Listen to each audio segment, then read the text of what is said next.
నమస్తే, welcome to our channel. So మంచు ఫ్యామిలీలో జరుగుతున్న గొడవలు మనందరికీ తెలిసిందే. ఒక ట్వీట్ పరంగానో లేకపోతే మాటల యుద్ధము, మంచు మనోజ్ వాళ్ళ నాన్నగారి ఇంటి దగ్గరికి వెళ్ళి చర్చించడము, ఇలాంటివన్నీ మనం వీడియోస్లో చూస్తూనే ఉన్నాం కదా. అయితే ఇప్పుడు రీసెంట్గా శ్రీ షిరిడి సాయి హాస్టల్స్ నుంచి మంచు మనోజ్కి ఒక లెటర్ రాశారు. అయితే అది ఏంటి, ఎందుకని అలా రాయాల్సి వచ్చింది అనేది వివరాలు మాట్లాడదాం. ప్రస్తుతం మనతో పాటు సీనియర్ జర్నలిస్ట్ భరద్వాజ్ గారు ఉన్నారు. హలో సార్, నమస్తే. నమస్తే సార్, సో మంచుకి రైట్స్ లేవంటారా సార్? ఆ శ్రీ షిరిడి సాయి హాస్టల్స్ వాళ్ళు ఆ లెటర్ రాయడం వెనకాల ఉద్దేశం ఏంటంటారు? అంటే మనోజ్కి హక్కు ఉందా లేదా అనేది వాళ్ళు మనోజ్ని అడ్రస్ చేస్తూ రాశారు. అంటే మీరు అనవసరంగా డిస్టర్బెన్స్ చేయకండి, ఇక్కడ చేయటం వలన ఈ విద్యా సంస్థలకు ఏదైనా ప్రమాదం జరుగుతుందేమో అని మేము భయపడుతున్నాం. ఈ విద్యా సంస్థల మీద ఆధారపడి మేమందరం ఇక్కడ హాస్టల్స్ నడుపుతున్నాం. ఆల్రెడీ అక్కడ ప్రాబ్లమ్స్ ఉన్నాయనే కదా సార్ ఆయన కూడా చెప్పేది. అంటే వాళ్ళు రాసిన లెటర్లో వ్యవహారం నేను చెప్తున్నాను. హాస్టల్ వాళ్ళు మనోజ్కి చేసిన విజ్ఞప్తి, వాళ్ళు చేసిన విజ్ఞప్తి ఏంటంటే, అయ్యా మీరు ఇక్కడ గొడవ చేయకండి, గొడవ చేస్తే హాస్టల్స్ మూతపడిపోతాయి, మేము రోడ్డును పడతాం, కాబట్టి మీరు గొడవ ఆపేయండి, మా కోసం మీరు గొడవ ఆపేయండి అన్నట్టుగా వాళ్ళు ఒక లెటర్ రాశారు. అంటే అక్కడ ఉన్నటువంటి వాళ్ళందరితోనూ సంతకాల సేకరణ జరిపి మరీ ఆ లెటర్ పంపించారు. ఆ లెటర్ అతనికి చేరిందో లేదో కానీ మీడియాకి అయితే చేరింది. అయితే దీంతో పాటు అక్కడ రంగంపేట సర్పంచ్ అనే పేరుతో ఒక బైట్ ఒకటి రిలీజ్ చేశారు. ఆయన విజ్ఞప్తి చేశాడు మంచు మనోజ్కే, బాబు నువ్వు గొడవలు చేయకు, దాని మీద ఆధారపడి చాలామంది బతుకుతున్నారు ఇక్కడ, దయచేసి డిస్టర్బెన్స్ క్రియేట్ చేయొద్దు అని.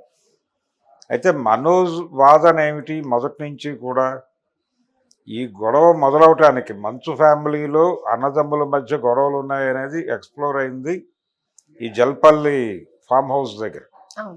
ఈ గొడవ మొదలవటానికంటే ఒక నెల రోజుల ముందే అక్కడ మోహన్ బాబు యూనివర్సిటీ తాలూకా పేరెంట్స్ అసోసియేషన్ వాళ్ళు ప్రెస్ మీట్ పెట్టి కాలేజీలో చాలా అవకతవకలు జరుగుతున్నాయని చెప్పారు. దీన్ని అందరూ మర్చిపోతున్నారు. ఈ గొడవల కంటే ముందే అక్కడ ఒక గొడవ ఉంది. పేరెంట్స్ అసోసియేషన్ వాళ్ళు మా పిల్లలకి ప్రాపర్గా లోపల ఫెసిలిటీస్ లేవు అని వాళ్ళు ఓపెన్గా మాట్లాడారు. అది పరిష్కారం అయిందా లేదా అనేది తెలియదు. మోహన్ బాబు యూనివర్సిటీలో చాలా అవకతవకలు జరుగుతున్నాయి అని పేరెంట్స్ అసోసియేషన్ ప్రెస్ మీట్ పెట్టి మాట్లాడింది. మాట్లాడిన నెల రోజులకి ఈ గొడవ జరిగింది. ఏది, వాళ్ళ ఫ్యామిలీ గొడవ. ఈ ఫ్యామిలీ గొడవ జరిగిన తర్వాత ఇక్కడి నుంచి ఈ గొడవ, ఇది కేసులు పెట్టుకున్నారు, ఆయన మీడియా మీద దాడి చేశాడు మోహన్ బాబు గారు. ఈ వ్యవహారం అంతా అయిపోతున్న టైంలో మనోజ్ ఒక మాట అన్నాడు, ఇది ఆస్తి కోసం పోరాటం కాదు నాది, ఆత్మగౌరవ పోరాటం అన్నాడు. ఈ ఆత్మగౌరవ పోరాటం అంటే అతని సెన్స్లో ఏమిటంటే, వీళ్ళకు ఉన్నటువంటి వ్యాపారాల్లో పర్టికులర్గా శ్రీ విద్యానికేతను, అలాగే మోహన్ బాబు యూనివర్సిటీ, వీటన్నిటికీ సంబంధించిన నిర్మాణంలో, అంటే నిర్మాణం అంటే ఆ కమిటీల్లో మనోజ్ ఉన్నాడు, అలాగే విష్ణు ఉన్నాడు, మోహన్ బాబు గారు ఉన్నారు, వీళ్ళ ఫ్యామిలీ మెంబర్స్ అందరూ ఉన్నారు, వీళ్ళతో పాటు వీళ్ళ బంధువులు కూడా కొంతమంది ఉన్నారు. వీళ్ళందరూ ఉన్నారా, వీళ్ళందరినీ తీసేశారా అనేది క్లారిటీ లేదు. తీసేస్తే ఒక కమిటీ సమావేశం వేసి మిమ్మల్ని తొలగించామైనా అని చెప్పాలి. అటువంటి క్లారిటీ ఇతనికేమి ఇవ్వలేదు మనోజ్కి. ఇతను మొన్న సంక్రాంతి సందర్భంగా అక్కడికి వెళితే లోపలికి అలౌ చేయలేదు. అలౌ చేయకపోవడంతో ఇతను బయటకు వచ్చి మాట్లాడాడు, మీడియాతో మాట్లాడాడు. మీడియాతో మాట్లాడటానికి కూడా కారణం ఏంటంటే, వాళ్ళు ఇతన్ని లోపలికి అలౌ చేయకుండా పోలీసు ప్రొటెక్షన్ తీసుకున్నారు. తీసుకున్న తర్వాత పోలీసులు ఎంటర్ కావద్దని చెప్పారు. అదే టైంలో ఎవరో గోడ దూకి ఇతను గోడ దూకాడని ప్రొజెక్ట్ చేస్తూ ఒక కేసు బుక్ చేశారు. ఆ దూకింది ఎవరో అందరికీ కనిపిస్తూనే ఉంది అనేది అతని ప్రధానమైనటువంటి ఆరోపణ. అంటే వాంటెడ్గానే నన్ను అలౌ చేయట్లేదు లోపలికి, లోపల అవకతవకలు జరుగుతున్నాయి అని అనుమానం అని చెప్తున్నాడు. అంటే మనోజ్ అభిప్రాయం ఏంటంటే, అతను టోటల్గా ఇక్కడ మాట్లాడినా అక్కడ మాట్లాడినా అతని టోన్లో వినిపించిన మాట, కాలేజీ తాలూకా ఫండ్స్, కాలేజీలో వస్తున్నటువంటి ఎర్నింగ్స్ అన్నీ కూడా దారి మళ్లిస్తున్నారు, దారి మళ్లించి ఇతర వ్యాపారాల్లో ఎక్కడో పెడుతున్నారు, ఒకవేళ అక్కడ దెబ్బతింటే ఏమిటి పరిస్థితి, మేమందరం ఆ కమిటీలో ఉండుంటే ఆ నష్టం తాలూకా భారం మా మీద కూడా పడుతుంది కదా, మాకు తెలియకుండా జరిగినటువంటి వ్యాపారాల్లో వచ్చిన నష్టానికి మమ్మల్ని అప్పుడు బాధ్యులు చేయటం ఎలా కరెక్టు అనేది ఆయన గొడవ. అంటే ఇప్పుడు కన్నప్ప సినిమాకి వాడేసిన డబ్బులు కూడా అక్కడి నుంచి తీసుకెళ్ళినవే అనేది ఇతను ప్రధానంగా జనాలకి హింట్లు ఇస్తున్నాడు. అయితే ఇలా హింట్ ఇస్తున్నాడు అనే విషయం విష్ణుకు కూడా తెలుసు. ఆయన మీడియాతో మాట్లాడుతూ ఈ మధ్య కాలంలోనే కన్నప్పకి నేను పెడుతున్న డబ్బులన్నీ బ్యాంకుల నుంచి లోన్గా తెచ్చుకున్నవి, అవి మీరు బ్యాంకులకు వెళ్ళి వెరిఫై చేసుకోండి అని మాట్లాడుతున్నాడు ఆయన. మంచు విష్ణు మొదటి నుంచి కూడా చాలా జెంటిల్గా వ్యవహరిస్తున్నట్టు కనిపిస్తున్నాడు, కానీ అతని మాట్లాడే ధోరణిలో 2 నాలుకల పద్ధతి కనిపిస్తోంది. అతను మీడియాతో ఒకటి మాట్లాడతాడు, మీడియాతో ఏమంటాడంటే ఆయన అనవసరంగా మా కుటుంబ వ్యవహారాలు రాయొద్దు, మా కుటుంబ విషయాల గురించి మీరు మాట్లాడొద్దు, ఇది మా అంతర్గత వ్యవహారం అని చెప్తాడు. ఓకే, మీ అంతర్గత వ్యవహారమే అనుకున్నప్పటికీ మళ్ళీ ట్విట్టర్లో ట్వీట్ చేస్తాడు. అంటే మేము మాట్లాడుకోవచ్చు, మీరు మాట్లాడొద్దు అంటే ఎలా కుదురుతుంది? పబ్లిక్లో పెట్టేసిన తర్వాత మీరు పెట్టకుండా మీ 4 గోడల మధ్య మాట్లాడుకుంటే ఎవరికీ ఇబ్బంది లేదు. ఈ ధోరణి మనోజ్కు కూడా ఉంది. చాలా కాలం క్రితం తన బంధువులని విష్ణు మనుషులు వచ్చి కొట్టారు అని చెప్పి ఆయన ఒక వీడియో పెట్టాడు సోషల్ మీడియాలో. ఆ వీడియో చూసి చాలామంది రకరకాల కథనాలు వెలువరించారు. వెలువరించిన తర్వాత అదేదో సరదాగా పెట్టారన్న టోన్లో మాట్లాడాడు అతను. మీ ఇంట్లో ఏం జరుగుతోంది అని తర్వాత అతను ఎక్కడో కనిపిస్తే మీడియా అడిగితే మీరు వెళ్ళి బలానా ఛానల్ వాళ్ళని అడగండి, వాళ్ళు చెప్తారు అన్నాడు ఆయన. అని కొంచెం వెటకారంగా అన్నాడు ఆ మాట. అంటే మీకు అవసరమైనప్పుడేమో మీడియా కావాలి, మీకు అవసరం లేకపోతే వాళ్ళని దూరం పెట్టేస్తారు, మీకు మరీ ఇబ్బంది అనుకుంటే దాడి చేసి కొడతారు. అది కూడా జరిగింది మొన్న. కాబట్టి మీడియాతో వాళ్ళు వ్యవహరిస్తున్న తీరు ఇవన్నీ కూడా చాలా గందరగోళంగా ఉన్నాయి. మంచు ఫ్యామిలీ వాళ్ళ ఇంటర్నల్ వ్యవహారమే నిజానికి అది. మనోజ్ అనే మనిషి ఆయన కుమారుడే, ఆయన కుమారుడికి ఆస్తి ఇస్తాడా ఇవ్వడా అనేది ఆయన పర్సనల్ గొడవ, ఎవరికీ సంబంధం లేదు. కానీ మీరు రోడ్డు మీదకి వచ్చి గొడవ చేస్తున్నారు, మీడియా ముందుకు వచ్చి మాట్లాడుతున్నాడు మీ రెండో కొడుకు. మీరు మోహన్ బాబు గారు ఒక మాట అన్నాడు, నా ఆస్తులు నేను ఎక్వైర్ చేసుకున్నవి తప్ప నా పిత్రార్జితం కాదు, వారసత్వపు ఆస్తులు లేవు మాకు అని చెప్పాడు ఆయన. వారసత్వపు ఆస్తుల మీదకి మాత్రమే మన వాళ్ళకి రైట్ ఉంటుంది. తాతగారు సంపాదించిన ఆస్తులు ఏవైనా క్యారీ ఫార్వర్డ్ అయి ఉంటే వాటి మీద హక్కులు అడగాలి వీళ్ళు. తండ్రి గారు స్వార్జితం మీద అడిగే హక్కు కుమారుడికి లేదు. ఆయన ఎవరికైనా ఇవ్వచ్చు, ఆయన ఇష్టం అది. తన ఫ్యామిలీ మెంబర్స్కి ఇవ్వకుండా రోడ్డు మీద వెళ్ళేవాడిని ఎవరినైనా పిలిచి అతనికి రాసినా వీళ్ళు మాట్లాడటానికి హక్కు లేదు వీళ్ళకి. దీన్ని గుర్తించాలి. అందుకని ఆయన ఇక్కడ కలెక్టర్కి ఒక విజ్ఞాపన చేసుకున్నాడు, ఈ జల్పల్లి ఏరియాలో నాకున్నటువంటి ప్రాపర్టీసు కబ్జాకి గురైనాయని నా అనుమానము, కాబట్టి కబ్జా నుంచి నా ఆస్తులు విడిపించి నాకు ఇవ్వండి అని చెప్పి ఒక లెటర్ రాశాడు మోహన్ బాబు. ఎవరి కబ్జాలో ఉంది అనేది ప్రపంచానికి తెలుసు. మనోజ్ అక్కడ ఉంటున్నాడు, నేను సంవత్సరం నుంచి ఇక్కడ ఉంటున్నాను, కావాలంటే ఎస్టాబ్లిష్మెంట్ చూసుకోండి, సెల్ ఫోన్ టవర్సు నా ఫోన్ నుంచి కాల్స్ ఇవన్నీ చూస్తే 1 year నుంచి యాక్టివిటీ ఇక్కడే జరుగుతోంది అని మీకు అర్థమవుతుంది. కాబట్టి 1 year నుంచి ఇక్కడే ఉన్నానని ఎస్టాబ్లిష్ చేశాడు ఆయన. కాబట్టి ఇప్పుడు ఆయన కబ్జాలో ఉంది జల్పల్లి నివాసము అని అనుకుంటే అతన్ని ఖాళీ చేయమని అడిగాడు ఈయన. అంటే నువ్వు వెళ్ళిపో బయటికి అని చెప్పడం. అంటే అక్కడేమో ఎడ్యుకేషనల్ ఇన్స్టిట్యూషన్స్లో ఇతనికి సంబంధం లేదని చెప్పేశారు, అది క్లోజ్. ఇక్కడేమో ఈ జల్పల్లిలో ఉండద్దు అని చెప్పి బయట పంపించేస్తున్నారు. ఆయన ఎక్కడ ఉండాలి, ఏం చేయాలి అనేది ఇప్పుడు చర్చ. దీంతో ఏమైందంటే ఈ మొత్తం వ్యవహారంలో వాళ్ళు వ్యవహరిస్తున్న తీరు ప్రజలకు ఎలా అర్థమవుతోందంటే ఇది వాంటెడ్గా పెద్ద కొడుకు చిన్న కొడుకు మీద జులుం చలాయిస్తున్నాడు, ఈ జులుం చలాయిస్తూ తండ్రిని తనకు ఆసరాగా పెట్టుకున్నాడు అని జనం అనుకుంటున్నారు. అంటే చాలా ఇంటర్నెట్ ప్లాట్ఫామ్స్ మీద దీని మీద ఒక పోల్ కండక్ట్ చేశారు. చేస్తే పబ్లిక్ 77% టువర్డ్స్ మనోజ్ ఉన్నారు. అందుకని దీన్ని ఐడెంటిఫై చేయాలి, వాళ్ళు గుర్తించాలి. గుర్తించి అతను ఆల్రెడీ మనం కూర్చుని మాట్లాడుకుని సెటిల్ చేసుకుందామని ఒక ప్రపోజల్ పెట్టాడు తిరుపతిలో మీడియాతో మాట్లాడుతూ మనోజ్. దాన్ని యాక్సెప్ట్ చేసి ఉండాలి. అతన్ని పిలిచి మాట్లాడి ఫర్దర్గా ఈ గొడవ ఎందుకు అనాలి. ఈ గొడవని కొనసాగించకుండా క్లోజ్ చేయడానికి అతనికి ఏం కావాలో కనుక్కుని అది ఇచ్చేసి క్లోజ్ చేయాలి. వీటిలో కూడా అదే ప్రస్తావించారు కదా సార్, ఆడవాళ్ళని నాన్నని స్టాఫ్ ని ముందర పెట్టుకొని ఉన్నాము అని. వాళ్ళెవరూ లేకుండా వచ్చి కూర్చుంటే మనం సెటిల్ చేసుకుందాం అంటున్నాడు ఆయన. ఆ ప్రపోజల్ ఎందుకు అంగీకరించటం లేదు? పైగా ట్వీట్ చేసేటప్పుడు ఆయన ఏం చేస్తున్నాడు, మోహన్ బాబు గారి డైలాగుని ట్వీట్ చేస్తున్నాడు. మోహన్ బాబు గారి డైలాగు రౌడీ సినిమాలో డైలాగు పెట్టాడు ఈయన. ఆ రౌడీ డైలాగులో సింహం అవ్వాలని ప్రతి కుక్క అనుకుంటుంది అన్నాడు. ఈ సింహం అవ్వాలి, సింహం ఎవరు కుక్క ఎవరు అంటే ఇక్కడ లోపలికి ప్రవేశం దొరకకుండా బయట నుంచి వెళ్ళిపోవాల్సి వచ్చినటువంటి మనోజ్ని కుక్కతో పోల్చాడా విష్ణు అనేటువంటి అభిప్రాయం ఆ ట్వీట్ చూసిన ప్రతి ఒక్కళ్ళకి కలిగింది.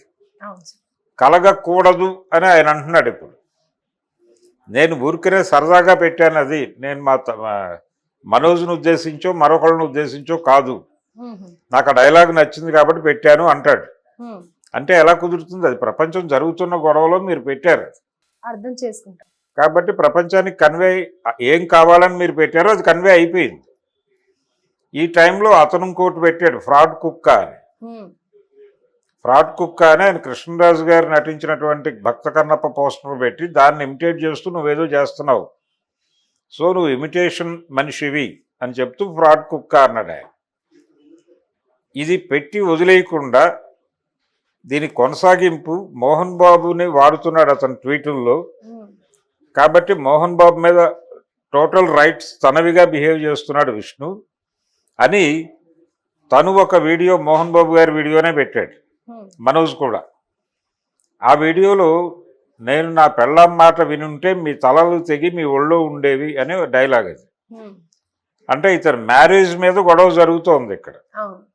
సో మా వైఫ్ చెప్తే మీ తలలు తెగి ఉండేవి, ఆవిడ ఆపుతోంది కాబట్టి నేను ఆగుతున్నాను మనోజ్ చెప్పాడు అనే సెన్స్ కన్వే అయ్యేలాగా మనోజ్ పెట్టాడు. ఈ ట్వీట్ల యుద్ధము, ఆయన మీడియా ముందుకు వచ్చి మాట్లాడుతున్న పద్ధతి చూస్తే, వీళ్ళు వ్యవహరిస్తున్న తీరు చూస్తే ప్రపంచం మొత్తానికి మనోజ్ మీద సింపతి పెరుగుతోంది. అలాగే వీళ్ళు చేస్తున్నటువంటి ఒక భారీ ప్రాజెక్ట్ రేపు సమ్మర్లో రిలీజ్కు ఉంది, కన్నప్ప. ఆ కన్నప్ప రిలీజ్కి కావలసిన గ్రౌండ్ ప్రిపేర్ చేసుకోవటం పోయి వీళ్ళు కాంట్రవర్సీ చేసుకునే ప్రయత్నం చేస్తున్నారు. ఇప్పుడు అది ఫెయిల్ అయితే ఈ ఫెయిల్యూర్కి కారణం కూడా మనోజే అని చెప్పే ప్రయత్నం చేస్తారు. ఎలా అంటే మనోజ్ గొడవ చేయటం వలన యూనివర్సిటీ మూతపడిపోతుందని అక్కడ జనాలు భయపడిపోయి ఉత్తరం రాశారు. ఆ ఉత్తరం రాశారా రాయించారా అనేది కూడా జనం మాట్లాడుకుంటున్నారు. ఆ ఉత్తరాలు వాళ్ళే రాయించారని, మంచు విష్ణు గారే రాయించారని, అలాగే అతను మాట్లాడాడు, రంగంపేట సర్పంచ్ మాట్లాడింది కూడా వీళ్ళ క్రియేషన్ అని, వీళ్ళు మాట్లాడిస్తే అతను మాట్లాడాడని కూడా ఒక అభిప్రాయం జనంలో ఉంది. అంటే మనోజ్ని కమిటీలో ఉంచారా తీసేశారా అనేది ఒక క్లారిటీ ఇవ్వాలి వాళ్ళు. ఏ కమిటీలో వాళ్ళ తాలూకా వ్యాపారం, విద్యా వ్యాపారానికి సంబంధించినటువంటి కమిటీ ఏదైనా ఉంటే దాంట్లో ఆయన చెప్తున్నట్టుగా వీళ్ళ కుటుంబ సభ్యులతో పాటు బంధువులు కూడా ఉన్నారని ఆయన చెప్తున్నాడు. బంధువులు లేరు, మీరు లేరు, ఎవరూ లేరు, ఇది టోటల్గా విష్ణు తాలూకా వ్యవహారం అని ఆయన అంటే మోహన్ బాబు. దాని మీద వీళ్ళు కంటెస్ట్ చేస్తారు. మేము గతంలో బోర్డు సమావేశాలకు హాజరయ్యామని చెప్పి ఆ నోటీసులు అవన్నీ పెట్టి కోర్టుకు పోతారు, ఏదో గొడవ అక్కడ జరుగుతుంది. ఆ క్లారిటీ ఒకటి ఇవ్వాలి. మోహన్ బాబు యూనివర్సిటీకి సంబంధించిన కమిటీ ఉంటే ఆ కమిటీ మేము ఇతన్ని బహిష్కరించాము అని ప్రకటించాలి. ప్రకటించకుండా ఇవన్నీ చేయడం తప్పు. రెండోది, మోహన్ బాబు గారు నా ఆస్తిలో నేను టోటల్గా విష్ణుకి ఇవ్వాలనుకుంటున్నాను తప్ప మనోజ్కి దీనిలో సంబంధం లేదు, ఇది నా పర్సనల్ డెసిషన్ అని చెప్పి ఆయన ఓపెన్గా ప్రకటించాలి. ప్రకటించేసినా గొడవ లేదు. ఇప్పటికీ అతను వాళ్ళ కొడుకుగా చలామణి అవుతున్నాడు. ఇతను నా కొడుకుగా చలామణి అవుతున్నాడు, ఇతను నా కొడుకు కాదు, నేను అంగీకరించడం లేదు, ఆ రిలేషన్ తెంపేసుకున్నాను, నా పేరు మీదుగా ఇతనికి ఏ రకమైనటువంటి రుణాలు ఇచ్చినా నాకు సంబంధం లేదు అని ఒక లీగల్ నోటీస్ ఇచ్చి పేపర్లో ప్రకటన ఇవ్వమనండి, ఇబ్బంది లేదు కదా, ప్రపంచం కూడా మర్చిపోతుంది. అవును. అదైనా జరగాలి. ఏదో ఒక క్లారిటీ మీరు కలుపుకుంటారా, కూర్చోబెట్టి మాట్లాడి అతనిలో ఏమైనా తప్పులుంటే సవరించి మీ కుటుంబంలో కలుపుకుంటారా, ఓకే, అప్పుడు ప్రపంచానికి ఏ సంబంధం లేదు, దీనిలో మాట్లాడే హక్కు లేదు. కానీ అతను రోడ్డు మీద నిలబడి మీ హైరార్కీని ప్రశ్నిస్తున్నాడు, ఎవరు బ్రదర్హుడ్ ఇది చూపిస్తున్నాడు అతను మంచు విష్ణు, కాబట్టి దానికి వ్యతిరేకంగా నేను పోరాడుతున్నాను అని చెప్తున్నాడు అతను. మనకి చాలా కుటుంబాల్లో బిగ్ బ్రదర్ సిండ్రోమ్ అని ఒక గొడవ ఉంటుంది. పెద్దవాళ్ళు చిన్నవాళ్ళ మీద కొంచెం అజమాయిషీ చేసే ధోరణిలో వ్యవహరించటం, అలాంటిది ఏదైనా జరుగుతుందా కుటుంబంలో, జరుగుతోందని అతను అంటున్నాడు. లేదు అని మీరు చెప్పే ప్రయత్నం చేస్తున్నారు, చేస్తూ మీరు కూడా ట్వీట్లు చేస్తున్నారు, మీ జీవితాన్ని మీరే రోడ్డు మీద పెట్టుకుంటున్నారు. అది మానేయండి. మానేసి మీ బ్రదర్ చెప్పినట్టుగా కూర్చుని మాట్లాడుకుని సెటిల్ చేసుకోండి. అతనికి ఏమి ఇవ్వాలనుకుంటున్నారో అది ఇచ్చేయండి, ఎక్కడి నుంచి అతన్ని తొలగించాలనుకుంటున్నారో తొలగించేయండి. ఇది జరిగిపోయిన తర్వాత అతను బతుకుతాడు, మీ బతుకు మీరు బతకండి. ప్రపంచానికి ఎందుకు మీరు ఈ విషయాలు? ప్రపంచానికి ఏమీ క్యూరియాసిటీ లేదు మోహన్ బాబు జీవితంలో ఏం జరుగుతుందో తెలుసుకోవాలని. ఆ క్యూరియాసిటీ మీరు క్రియేట్ చేస్తున్నారు. ఆ క్రియేట్ చేయటం మానేయండి, అది మీ చేతుల్లోనే ఉంది కంట్రోలింగ్. ఎవరు ఎన్ని మాట్లాడినా అది కంట్రోల్ చేసుకోవాల్సింది వాళ్ళే. ఒకవేళ ఇదంతా కూడా మాకు కన్నప్ప సినిమా ప్రమోషన్కి ఉపయోగపడుతుంది, మేము రోజు ఒక డిస్కసివ్ పాయింట్గా ఉంటున్నాం ప్రపంచం ముందు అనుకుంటే వాళ్ళ కర్మ. కానీ ఇది నెగిటివ్ ఇంపాక్ట్ పడుతుంది కదా సార్ మూవీ కన్నా? నెగిటివ్ ఇంపాక్ట్ పడుతుందని మనం అనుకుంటున్నాం. ఓకే. ఒకవేళ మంచు విష్ణు గారు పాజిటివ్ ప్రచారం అనుకోవచ్చు కదా, అంటే నెగిటివ్ ప్రచారం కూడా ఒకసారి పాజిటివ్గా ఉపయోగపడుతుంది. అంటే గతంలో ఓనిడా టీవీ అడ్వర్టైజ్మెంట్ ఒకటి ఉండేది, ఓనర్స్ ప్రైడ్, నైబర్స్ ఎన్వి, ఇలాంటివేవో వాళ్ళు కాప్షన్స్ ఇచ్చేవాళ్ళు.